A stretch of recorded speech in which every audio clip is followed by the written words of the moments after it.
পরমেশ্বর ভগবানের উদ্দেশ্যে আমরা সনাতন ধর্মাবলম্বীরা ভোগ নিবেদন করে থাকি। এই ভোগ নিবেদন নিয়ে অনেকের মনেই অনেক প্রশ্ন জাগে। নিবেদিত ভোগ কি ভগবান গ্রহণ করেন? এর কি আদৌ কোনো বৈজ্ঞানিকতা রয়েছে? আর এই ভোগ নিবেদন কি শাস্ত্র অনুমোদিত? এই একই রকম প্রশ্ন এক শিষ্য তার গুরুদেবকে করল। সেই শিষ্যটি তার গুরুদেবকে বলল, গুরুদেব, ভগবান যদি আমাদের নিবেদিত অন্ন বা ভোগ গ্রহণ করেই থাকে, তবে তা পূর্ণ কিভাবে থাকে? ভোগ পাত্রের কিছুটা পরিমাণে তো কমে যাওয়ার কথা। যদি ভগবান তা গ্রহণ করে, তবে তা কমে না কেন? সত্যি কি ভগবান ভোগ গ্রহণ করেন? গুরুদেব সেদিন ঈশোপনিষদ পড়াচ্ছিলেন। তখন গুরুদেব তার সেই প্রশ্নের উত্তর না দিয়ে ঈশোপনিষদের একটি শ্লোক তাকে পড়ালেন। ওম পূর্ণমিদঃ পূর্ণমিদম পূর্ণাৎ পূর্ণমুদচ্যতে পূর্ণস্য পূর্ণমাদায় পূর্ণমেবাবশিষ্যতে। ওম শান্তি, ওম শান্তি, ওম শান্তি। সকল শিষ্য এই শ্লোকটি মুখস্থ করল। কিছুক্ষণ পর সেই ভগবানের ভোগ গ্রহণ সম্পর্কে যে শিষ্যের মনে সন্দেহ ছিল, তাকে গুরুদেব ডাকলেন এবং তাকে শ্লোকটি বলতে বললেন। শিষ্যটিও চোখ বন্ধ করে খুব সুন্দর করে শ্লোকটি উচ্চারণ করলো। গুরুদেব শিষ্যের মুখের দিকে তাকিয়ে মৃদু হাসলেন। তিনি বললেন, তুমি কি সত্যি এই শ্লোকটি ভালো মতো পড়েছ? শিষ্য বলল, হ্যাঁ গুরুদেব, গ্রন্থে যেমনটি ছিল আমি ঠিক তেমনটি মুখস্থ করেছি। গুরুদেব জিজ্ঞাসা করলেন, এই শ্লোকটির প্রতিটা শব্দই যদি তুমি তোমার মনে ধারণ করে নাও, তবে কিভাবে এখনো এই গ্রন্থে সেই শব্দগুলো রয়ে গেল? শিষ্যটি নীরব হয়ে গেল। গুরুদেব তখন নিজেই এর ব্যাখ্যা প্রদান করলেন। তিনি বললেন, তুমি এই শব্দগুলো সূক্ষ্ম আকারে তোমার মনে ধারণ করেছ, কিন্তু এর স্থূল আকার এখনো গ্রন্থে রয়ে গিয়েছে। একই রকম ভাবে ভগবানের উদ্দেশ্যে নিবেদিত ভোগ ভগবান সূক্ষ্মরূপে গ্রহণ করলেও স্থূল আকারে তা কিন্তু রয়ে যায়। ঠিক যেভাবে ভগবান সৃষ্টির ইচ্ছা করেন, তখন কিন্তু স্থূল রূপে অর্থাৎ ভূমি, জল, অগ্নি, বায়ু ও আকাশ এই পঞ্চ মহাভূতের বিকার স্বরূপ জগতের সবকিছু তার থেকে প্রকাশিত হয় এবং প্রলয়কালে সবকিছু ধ্বংস হয়ে পুনরায় সূক্ষ্মরূপে তারই মধ্যে প্রবিষ্ট হয়। আর এভাবেই ভগবানকে নিবেদিত ভোগ তিনি গ্রহণ করার পরেও তা অবিকৃতই থেকে যায়। তবে ভগবান কিন্তু স্থূল রূপেও ভোগ গ্রহণ করতে পারেন, কিন্তু তিনি আমাদের প্রতি অত্যন্ত করুণাবশ হয়ে তা পূর্ণই রেখে দেন, যেন আমরা প্রসাদ রূপে তার করুণা লাভ করতে পারি। যেমন কুরুক্ষেত্রের যুদ্ধের প্রারম্ভে পরমেশ্বর ভগবান শ্রীকৃষ্ণ তার বিশ্বরূপ প্রদর্শনকালে অর্জুনকে দেখিয়েছিলেন যে ধৃতরাষ্ট্রের পুত্ররা তাদের মিত্র সমস্ত রাজন্যবর্গ এবং ভীষ্ম, দ্রোণ, কর্ণ ও সমস্ত সৈন্যরা তার মুখবিবরে প্রবেশ করছে, অথচ তারা কিন্তু তখনও যুদ্ধক্ষেত্রে উপস্থিত ছিল। শুধু তাই নয়, অর্জুন এমনকি নিজেকেও সমগ্র জগৎকে সহ ভগবান শ্রীকৃষ্ণের মধ্যে তখন দেখতে পান। এটি ভগবান শ্রীকৃষ্ণের অচিন্ত শক্তির প্রভাব। এভাবে ভগবান শ্রীকৃষ্ণ পূর্বেই সকলকে নিহত করে রেখেছেন, কিন্তু একই সঙ্গে অর্জুনকে যুদ্ধ জয়ের কৃতিত্ব প্রদানের জন্য সবাইকে তিনি একই সময়ে জীবিতও রেখেছেন। এটা অর্জুনের প্রতি ভগবান শ্রীকৃষ্ণের কৃপা। সুতরাং জীবদের প্রসাদ দানের করুণাস্বরূপ ভগবান শ্রীকৃষ্ণকে নিবেদিত নৈবেদ্য যে তিনি সম্পূর্ণ রেখেও গ্রহণ করতে পারেন, তাতে কিন্তু কোনো সন্দেহ নেই। এরপর গুরুদেব তার শিষ্যকে জিজ্ঞাসা করল, এইমাত্র তুমি ঈশোপনিষদ থেকে যে শ্লোকটি মুখস্থ করেছ, তার সার কি? শিষ্যটি তখন বলল, ভগবান সর্বতোভাবে পূর্ণ। এরপর গুরুদেব শিষ্যদের একটি কর্পূর এবং রং মিশ্রিত জলপূর্ণ গ্লাস এবং একটি খালি পাত্র আনতে বললেন। এই সব আনার পর তিনি খালি পাত্রের উপরে রঙিন জলপূর্ণ গ্লাসটি রাখলেন এবং তার কমণ্ডলু থেকে সেই গ্লাসে স্বচ্ছ জল ঢালতে লাগলেন। শিষ্যরা সকলেই অবাক হয়ে তাকিয়ে থাকলো। কমণ্ডলু থেকে নির্গত স্বচ্ছ জল গ্লাস প্রথমে ধারণ করছে, তারপরে তা রঙিন হয়ে খালি পাত্রে পড়ছে এবং সেই জল পুনরায় কমণ্ডলুতে ঢালার পর দেখা গেল গ্লাস এবং কমণ্ডলুতে পূর্বে যে পরিমাণে জল ছিল, এখনো সেই পরিমাণেই জল রয়েছে। তার উপর কমণ্ডলুর জলও রঙিন এবং কর্পূরের সুগন্ধযুক্ত হয়ে গেছে। তখন গুরুদেব বললেন, এখানে জলপূর্ণ গ্লাস পূর্ণ ভগবান, কমণ্ডলুর জল নৈবেদ্য। কমণ্ডলু থেকে নির্গত জল গ্লাস প্রথমে ধারণ করেছে। এর অর্থ হচ্ছে ভগবানকে নিবেদিত নৈবেদ্য ভগবান গ্রহণ করেছেন এবং কমণ্ডলুর জলও রঙিন হয়ে যাওয়ার অর্থ হলো সেই নৈবেদ্য ভগবানের সংস্পর্শে আসার কারণে অপ্রাকৃত হয়ে গেছে। আর সুগন্ধযুক্ত হওয়ার অর্থ হলো সেই নৈবেদ্য বা ভোগ ভগবানের কৃপা লাভ করেছে, সে ভোগে ভগবানের করুণা সংযুক্ত হয়েছে। এমন বিজ্ঞানসম্মত উপস্থাপনার পরে সকল শিষ্যদের মনে যে সন্দেহ ছিল তা দূরীভূত হলো এবং সকলে অভিভূত হয়ে গেল। শিষ্যেরা যেন আরো গভীরভাবে বিষয়টি উপলব্ধি করতে পারে সেজন্য গুরুদেব বললেন, আমাদের ইন্দ্রিয়গুলো কিন্তু জড় ত্রুটিপূর্ণ এবং এদের মধ্যে সীমাবদ্ধতা রয়েছে। যেমন আমরা কিন্তু শুধুমাত্র চোখ দিয়ে দেখতে পাই, তাও আবার সবকিছু দেখতে পারি না। একই রকম ভাবে আমরা কেবলমাত্র কান দিয়ে শুনতে পাই, কান ব্যতীত অন্য কোনো ইন্দ্রিয় দ্বারা কিন্তু আমরা শুনতে পাবো না। কিন্তু ভগবানের সকল ইন্দ্রিয় অপ্রাকৃত এবং অসীম ক্ষমতা সম্পন্ন। ব্রহ্মসংহিতায় কিন্তু বলা হয়েছে, অঙ্গানি যস্য সকলেন্দ্রিয় বৃত্তিমন্তি, অর্থাৎ তিনি তার যে কোনো ইন্দ্রিয় দ্বারা অন্য যে কোনো ইন্দ্রিয়ের কাজ সম্পাদন করতে পারেন। যেমন মায়াদেবীর প্রতি কেবলমাত্র দৃষ্টিপাতের দ্বারাই কিন্তু ভগবান জড়া প্রকৃতির গর্ভে জীবদের প্রেরণ করেছিলেন। আবার কেবলমাত্র ভগবানের ইচ্ছার ফলে কিন্তু সমগ্র জড়জগতের সৃষ্টি হয়েছে, অর্থাৎ তার মন ইন্দ্রিয়ের দ্বারাই কিন্তু এই জড়জগতের সৃষ্টি হয়েছে। একইভাবে ভগবান কেবলমাত্র দৃষ্টিপাতের দ্বারাই ভক্তের নিবেদিত নৈবেদ্য গ্রহণ করেন। আর যদি তিনি তা করতে অসমর্থই হন, তবে তিনি কিভাবে সর্বশক্তিমান বলে কীর্তিত হলেন?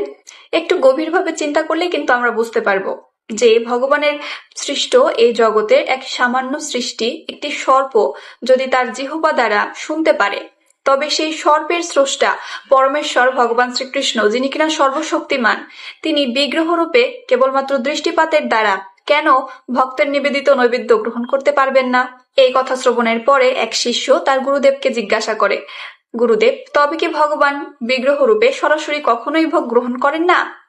গুরুদেব তখন জানায়, নিশ্চয়ই করেন।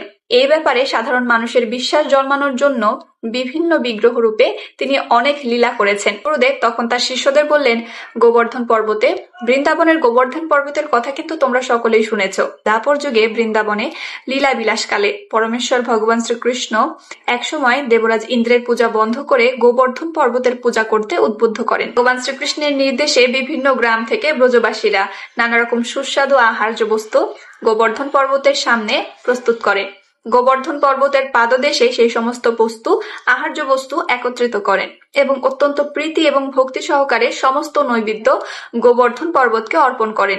সকলের সামনে গোবর্ধন পর্বত ভগবান শ্রীকৃষ্ণের মুখাবয়ব বিশিষ্ট হয়ে সকল নিবেদিত নৈবেদ্য গ্রহণ করেছিলেন। তখন থেকে গোবর্ধন পর্বত অভিন্ন শ্রীকৃষ্ণ রূপে জগতে পূজিত হন। এই ইতিহাস কিন্তু আজও ব্রজবাসীদের মুখে শুনতে পাওয়া যায়। গুরুদেব আরেকটি লীলা বলা শুরু করলেন। ভারতের উড়িষ্যা প্রদেশে পুরীধামের সমুদ্র তীর থেকে দক্ষিণে যেতে প্রায় 6 ক্রোশ দূরে ব্রহ্মগিরিতে আলালনাথ নামে ভগবানের এক অপূর্ব বিগ্রহ বিরাজমান। এক সময় তার এক ভক্তের অনুরোধে তিনি তার কাছে পায়েসান্ন গ্রহণ করেছিলেন, কিন্তু সেই পায়েস ছিল ভীষণ উত্তপ্ত, অত্যন্ত গরম। তো সেই পায়েস গ্রহণ করার সময় ভগবান লীলা করে তার হাতের কিছু অংশ দগ্ধ করেন। প্রমাণস্বরূপ আজও দেখা যায় চতুর্ভুজ ভগবানের একটি হাত অন্য 3টি হাত থেকে আজও আলাদা। তখন শিষ্য গুরুদেবকে জিজ্ঞাসা করলো, ভগবানের হাত পুড়ে গেল, এ কেমন কথা গুরুদেব? গুরুদেব বললেন, ভগবান পরমাত্মা, আত্মার মতো তিনি কখনো দগ্ধ হন না। এটি কেবলমাত্র তার এক লীলা। ভগবান যে বিগ্রহ রূপে তার ভক্তের নিবেদিত ভোগ গ্রহণ করেন, তাই প্রমাণ করার জন্য তিনি এই লীলা করেছেন। গুরুদেব তৃতীয় আরেকটি ঘটনা বলতে আরম্ভ করলেন। ভারতের পশ্চিমবঙ্গে বর্ধমান জেলার অন্তর্গত শ্রীখণ্ডে রঘুনন্দন নামে শ্রী চৈতন্য মহাপ্রভুর এক পার্ষদ বাস করতেন। তিনি তখন ছোট্ট বালক। একসময় রঘুনন্দনের পিতা মুকুন্দ দাস কোন এক বিশেষ কাজে বাড়ির বাইরে যাবেন বলে রঘুনন্দনকে ডেকে বললেন, তুমি ভগবানকে আজ ভোগ নিবেদন করবে, নৈবেদ্য নিবেদন করবে। এই বলে তিনি বাইরে চলে গেলেন।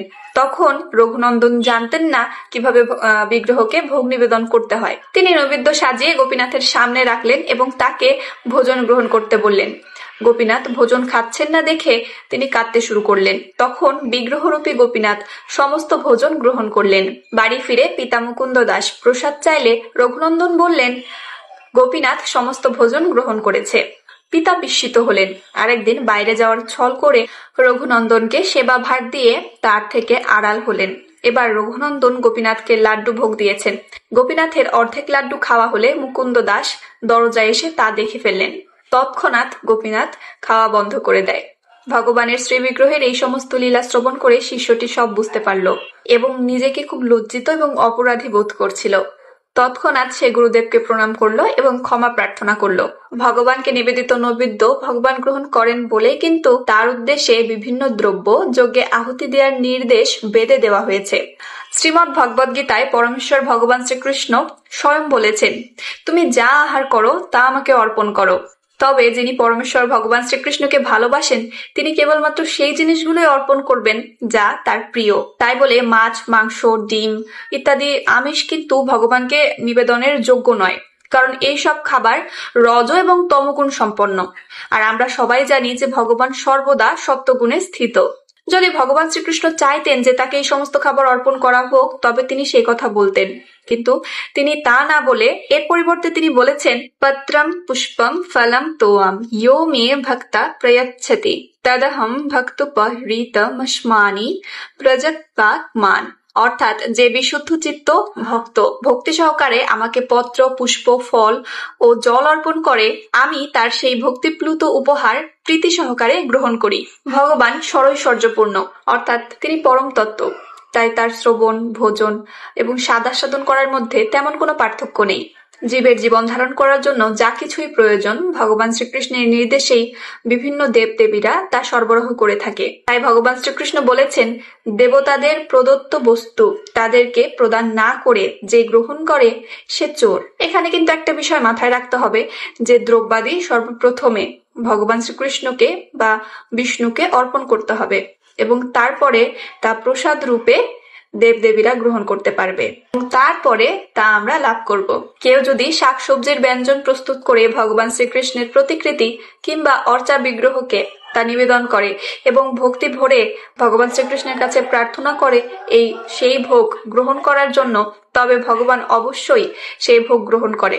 আর সেই প্রসাদ কেউ যদি গ্রহণ করে তবে তার জীবনে উত্তরোত্তর উন্নতি হয়, দেহ শুদ্ধ হয়, মস্তিষ্কের কোষগুলো সূক্ষ্ম হয়, যার ফলে পবিত্র এবং নির্মল চিন্তা করা সম্ভব হয়।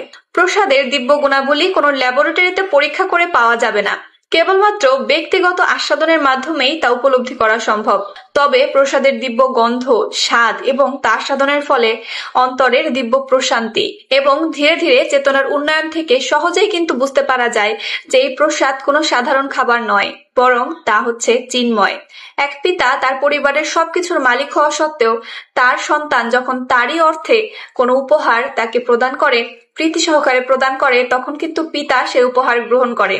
ঠিক একই রকম ভাবে আমাদের পরম পিতা পরমেশ্বর ভগবান শ্রীকৃষ্ণও সবকিছুর মালিক হওয়া সত্ত্বেও ভক্তি সহকারে তার ভক্তদের দেওয়া উপহার, প্রীতিপূর্বক উপহার তিনি আনন্দের সহকারে গ্রহণ করেন। হরে কৃষ্ণ, রাধে রাধে।